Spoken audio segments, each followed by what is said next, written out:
Here we're doing a tile and grout cleaning. It's not too bad.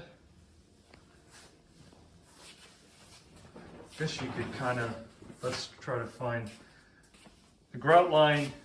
It's supposed to look something like that. It's supposed to look like that. You can see in the traffic area, it's a few shades darker. You can't always match. See how it's better over there, a little darker there. You can't always match it, so keep that in mind. Never know what's on these grout lines. You know, the mortar is very porous. You can see where there's not a lot of, right down there, where there's, you know, not a lot of traffic. This table's probably been here forever. You're gonna see how it's supposed to look right there. See? So the goal is to match it best as possible, make no guarantees. This is a stiffer bristle brush, but there's times where you want one that's not that stiff to really penetrate the grout lines. Still a good one. So here, we do a little pre-agitation with the grout demon. If you have a bad area, you could always quickly, and I'm doing this one hand, mind you, usually use two hands. Just get the grout like this, grout lines. Give a little agitation before you clean. It helps out. We just went ahead and pre-treated the grout lines, and then we're gonna add a little bit more solution. I'll keep you posted.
So we're all done. In full disclosure, when the grout is wet, it's gonna look darker.